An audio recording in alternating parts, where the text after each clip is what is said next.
Hello everyone, welcome to tube affairs. तो इस वीडियो में हम बात करेंगे जनरल अवेयरनेस और करंट अफेयर्स आपके upcoming exams IBPS PO mains के लिए। ये पहला वीडियो है सेट वन, और सिर्फ यही नहीं हेल्पफुल रहेंगे। आईबीपीएस क्लर्क मेंस के लिए इस चैनल पे 5 वीडियोस अपलोड किए गए थे, उन्हें आप ज़रूर देखिए। उन सारे वीडियोस को आप देख सकते हैं चैनल ब्राउज करते टाइम, और उनके जो सारे वीडियोस हैं उन्हें डिस्क्रिप्शन में उन सारे वीडियोस के लिंक लगा दिए गए हैं, तो उन्हें आप जरूर देखें क्योंकि अगस्त के कवर किए गए उन सारे वीडियोस में आईबीपीएस पीओ मेंस के लिए। इसके साथ साथ सारे अपडेटेड वीडियोस हैं बैंकिंग अवेयरनेस, और रिसेंटली अपलोड किया गया आरबीआई न्यूज लास्ट 3-4 मंथ, उसे भी आप जरूर देखें। तो वीडियो को एंड तक जरूर देखिएगा। सारे टाइप के क्वेश्चन है, statement based, match the following, odd one out, हर तरह के क्वेश्चन आप वीडियो को पूरा देखने के बाद ही पता चलेगा कितना हेल्पफुल है, और एग्जाम के दिन भी।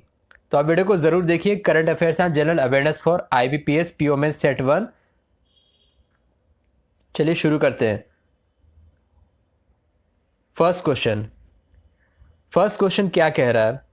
विच of the following statement are is correct regarding E court project phase 3 approved by union cabinet recently? तो ई कोर्ट प्रोजेक्ट फेज 3 के अकॉर्डिंग कौन सा स्टेटमेंट सही है जो अभी हाल ही में अप्रूव किया गया बाय यूनियन कैबिनेट? फर्स्ट है the scheme will span for 5 years. दूसरा है the financial outlay of the scheme is 7 to 10 crore. तीसरा है this is a central sector scheme. और चौथा है scheme will be implemented in partnership of supreme court and high courts. तो option से 2 and 3, 2, 3 and 4, 1 and 2, all of the above. इसका answer होगा option A. Only option 2 and 3, सिर्फ 2 और 3 ही सही है। इसका जो फाइनेंशियल आउटले है ये है 7,210 करोड़, और ये सेंट्रल सेक्टर स्कीम है। जो गलत स्टेटमेंट है the scheme will span for 5 years, नहीं, the scheme will span for 4 years. 4 साल का ये स्कीम है ई कोर्ट प्रोजेक्ट फेज 3, और किसके द्वारा इंप्लीमेंट किया गया है? Committee of supreme court with department of justice, जो कि ministry of law and justice के अंडर आता है। Committee of supreme court with the department of justice under ministry of law and justice, और तब जाके ये चारों स्टेटमेंट सही होगा। ये 4 साल का स्कीम है। एक्सेस और इंक्लूजन इसका मेन थीम है। Artificial intelligence, machine learning, OCR का यूज, नेचुरल लैंग्वेज प्रोसेसिंग, इन सब चीज को ई कोर्ट में इस्तेमाल करना है, इंप्लीमेंट करना है। तो इसके अकॉर्डिंग ऑप्शन ए सही है। ओनली स्टेटमेंट 2 and 3 सही है एज पर ई कोर्ट प्रोजेक्ट फेज 3। चलिए next question. With which country recently Prime Minister of India has co-chaired its first meeting of India-Strategic Partnership Council (SPC)? किस देश के साथ भारत ने पहला मीटिंग रखा है under strategic partnership council (SPC)? इसका सही जवाब होगा ऑप्शन बी, सऊदी अरेबिया के साथ। सऊदी अरेबिया के प्रिंस विजिट किए थे मोहम्मद बिन सलमान अब्दुल अजीज अल सऊद, तो उनके साथ टोटल 8 पैक्ट्स पे साइन हुआ है, एमओयू साइन हुआ है बहुत सारे चीज़ों पे, political, security, social, cultural cooperation, economic और इन्वेस्टमेंट पे। तो 8 एमओयू पैक्ट साइन हुआ है, और भारत चौथा कंट्री है जिसने सऊदी अरब के साथ स्ट्रैटेजिक पार्टनरशिप काउंसिल में हिस्सा लिया है। To be the strategic partnership council SPC, जो बाकी 3 कंट्रीज है वो है यूके, फ्रांस और चाइना। यूके, फ्रांस और चाइना। तो India is the 4th country to be the strategic partnership council with Saudi Arabia. Saudi Arabia की करेंसी क्या है? रियाल है। सऊदी अरेबिया की करेंसी है रियाल, और है कैपिटल क्या है? रियाद। रियाद कैपिटल है, ये आपको भी याद रखना है। नेक्स्ट है find the odd one out, यानी कि कह रहा है which of the following national international day is observed on the date September apart from the other 3? कौन सा, मतलब 4 ऑप्शन से बाकी 3 तो सेम डेट पे है, कौन सा अलग डे पे ऑब्जर्व किया गया या फिर जाता है? इसका सही आंसर होगा option 3 C, international day of democracy. देखो, इंटरनेशनल रेड पांडा डे इस बार 16 सितंबर को ऑब्जर्व किया गया। 3rd Saturday of September. International ozone day, ozone protection day, ये भी 16 सितंबर को ऑब्जर्व किया जाता है। International coastal clean up day, ये भी 16 सितंबर को ऑब्जर्व किया जाता है। इंटरनेशनल डे ऑफ डेमोक्रेसी कब होता है? 15 सितंबर, और 15 सितंबर को नेशनल इंजीनियर्स डे भी ऑब्जर्व किया जाता है। डेज एंड थीम्स का वीडियो आप जरूर देखिए। तो ये था ऑड वन आउट का सवाल। International day of democracy is the different from the other 3 options. Next है As per Morning Consult survey, global world leader approval rating, which global leader is not in the top 4 spot rankings? तो एक report है global world leader approval rating, तो कौन सा global leader top 4 में नहीं है इन चारों ऑप्शंस में से? तो पहले इसका आंसर बता देता हूँ। इसका आंसर है option D, Giorgia Meloni. Giorgia Meloni ये टॉप 4 में नहीं है। यूएसए बेस्ड है ये एक संस्था जो कि जारी करती है मॉर्निंग कंसल्ट सर्वे नाम है इसका, global world leader approval rating. इसमें टॉप पे है prime minister Narendra Modi 76% approval के साथ, और ये थोड़ा सा ऊपर नीचे जाता रहता है हर वीक, तो अभी भी यही है। और दूसरे नंबर पे है स्विट्जरलैंड के प्रेसिडेंट, क्या है उनका नाम? Allen Berset. Allen Berset Switzerland के प्रेसिडेंट है, वो सेकेंड नंबर पे 64% अप्रूवल के साथ। थर्ड नंबर पे है मेक्सिको के president Andres Manuel Lopez Obrador. Andres Manuel Lopez Obrador ये थर्ड रैंक पे हैं, जो कि मेक्सिको के प्रेसिडेंट हैं। लुइस लुला डिसिल्वा जो कि फोर्थ पे है, ये ब्राजील के प्रेसिडेंट हैं, ये आपको याद रखना है। और फिफ्थ पे है एंथोनी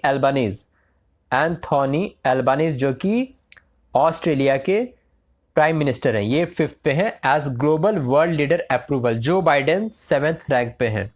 सिक्स पे है इटली की जॉर्जिया मेलोनी। तो ये आपको याद रखना है टॉप 5। नंबर 1 पे नरेंद्र मोदी, नंबर 2 पे एलन बर्सेट स्विट्जरलैंड के प्रेसिडेंट, नंबर 3 पे एंड्रेस मैनुअल ओब्राडोर मेक्सिको के प्रेसिडेंट, नंबर 4 पे लुला डिसिल्वा ब्राजील के प्रेसिडेंट, और नंबर 5 पे ऑस्ट्रेलिया के प्राइम मिनिस्टर एंथोनी एल्बानीज। आपसे ऐसे ही पूछा जाएगा सवाल ट्विस्ट करके, which is not in top 4 spot ranking. अगला सवाल है, as per digital quality of life index 2023 which Asian country has topped in regional ranking. अब ऐसा ही सवाल आईबीपीएस पूछता है, इंडिया की रैंकिंग कभी नहीं पूछेगा। तो digital quality of life index में कौन से एशियाई देश सबसे बेहतर रैंकिंग पे है? एशियाई देश के बारे में पूछा, इसका आंसर होगा ऑप्शन बी, सिंगापुर। सिंगापुर जो है ये 13th रैंक पे है, 13th रैंक पे है सिंगापुर, ठीक है।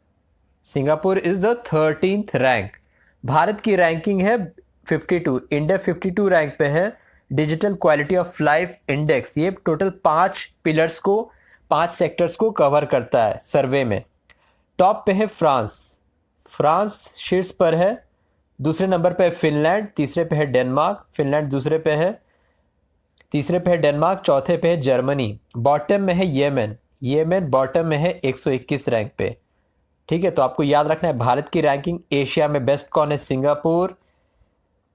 और ओवरऑल रैंकिंग में कौन है? France, Finland, Denmark, Germany. Digital quality of life index. Next है, vice president conferred Sangeet Natak academy Amrit award has to total how many number of artist. कितने आर्टिस्टों को संगीत नाटक एकेडमी अमृत अवार्ड दिया गया है वाइस प्रेसिडेंट के द्वारा? इसका आंसर होगा ऑप्शन सी, 84। एक होता है संगीत नाटक एकेडमी, एक होता है संगीत नाटक एकेडमी अमृत अवार्ड। ये उन्हें दिया जाता है जो 75 वर्ष से ऊपर के हैं जो आर्टिस्ट। इसमें 70 मेल अलग अलग स्टेट से और 14 फीमेल आर्टिस्ट को दिया गया बाई वाइस प्रेसिडेंट जगदीप धनकर। संगीत नाटक एकेडमी अमृत अवार्ड, ये आपको ध्यान रखना है, इंपॉर्टेंट टर्म। 84 कुल 84 आर्टिस्ट को दिया गया। नेक्स्ट है, the defence acquisition council DAC granted acceptance to capital proposal for weapon system and platform amount to how much. कितने अमाउंट का अप्रूवल दिया गया डीएसी के द्वारा? इसका आंसर होगा option D, 45,000 crore. Indigenous design developed and manufactured IDDM के तहत भारत में ही मेक इन इंडिया के तहत जो डिफेंस सेक्टर है उसको आत्मनिर्भर बनाने के लिए 60 से 65% इन्वेस्टमेंट करेगा। इंडिजिनसली बिल्ट होगा जो वेपन सिस्टम और प्लेटफॉर्म, डिफेंस प्लेटफॉर्म, उसके लिए, और बाकी एफडीआई के तौर पे इन्वेस्टमेंट होगा। तो उसके लिए अप्रूवल किया गया है 45,000 crore. DAC defence acquisition council, इसकी स्थापना हुई थी 2001 में। नेक्स्ट है, India wins the 16th edition of Asia cup 2023 cricket defeating Sri Lanka. This was India's dash title win. Bharat ने कौन से बार, कितने बार जीता है एशिया कप, वो पूछ रहा है सवाल। तो अभी इस बार 16वां संस्करण था एशिया कप का। तो India won the title for 8th time, 8वीं बार भारत ने जीता एशिया कप क्रिकेट। 2023 श्रीलंका को हराया। और बात करें मैन ऑफ द मैच रहे थे Mohammed Siraj. Sorry, Mohammed Siraj man of the match रहे थे और man of the series Kuldeep Yadav. Asian cricket council के प्रेसिडेंट कौन है? Jay Shah. Jay Shah Asian cricket council के प्रेसिडेंट है। तो आठवीं बार भारत ने एशिया कप जीता और अभी वर्तमान में वर्ल्ड कप चल रहे हैं, तो उससे रिलेटेड भी कुछ सवाल आएंगे स्टैटिक जीके या फिर अगले करंट अफेयर्स सेशन में।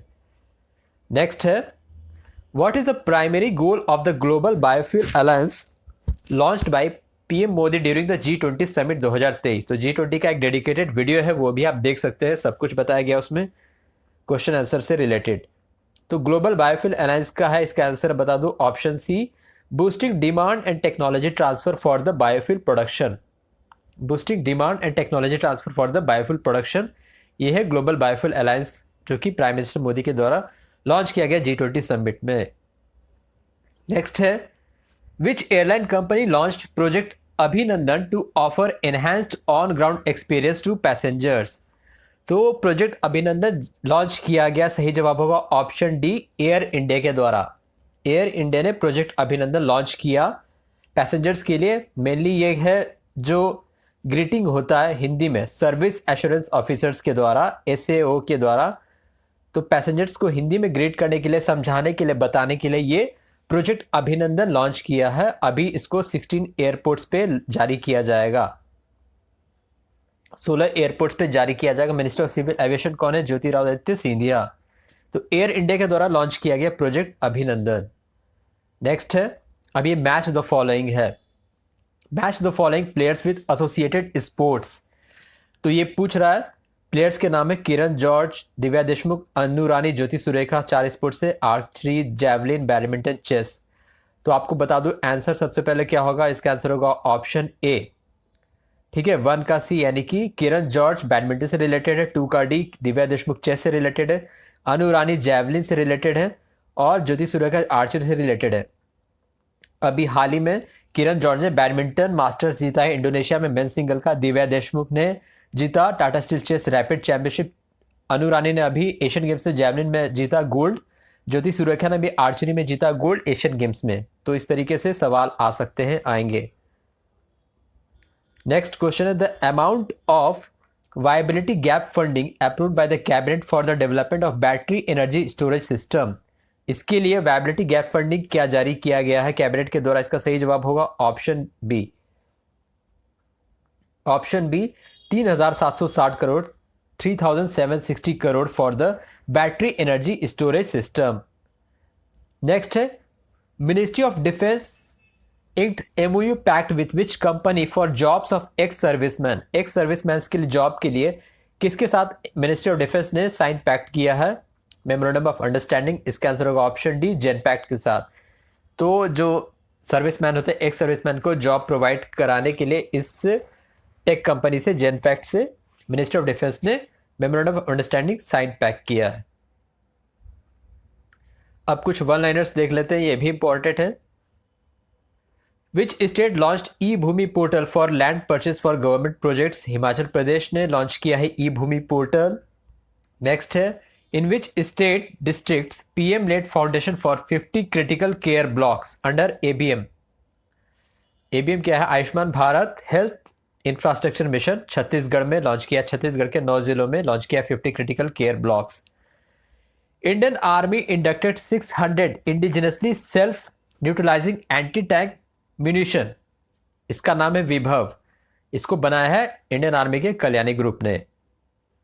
नेक्स्ट है, minister of skill development and education launched skill on wheels with national skill development corporation and which bank to promote skilling? तो इसके लिए पार्टनरशिप किया है इंडसइंड बैंक ने। बैंकिंग अवेयरनेस में ये कवर किया गया था, तो इंडसइंड बैंक के साथ पार्टनरशिप किया है स्किल ऑन व्हील्स लॉन्च करने के लिए NSDC और ministry of skill development education ने। नेक्स्ट है, geological survey of India signed 5-year MOU for capacity building in natural and mineral resources. किसके साथ ये साइन किया है MOU? इसरो के साथ, Indian space research organisation and geological survey of India ने। तो ये था IBPS PO मेंस के लिए video set number first. IBPS clerk के जो 5 वीडियो हैं उन्हें आप जरूर देखें, वो भी कवर किया है उसमें अगस्त और कुछ पार्ट सितंबर के, तो उन्हें आप जरूर देखें उन 5 वीडियोस को, ये भी ज़्यादा हेल्प करेंगे। So thank you very much for watching. Thank you.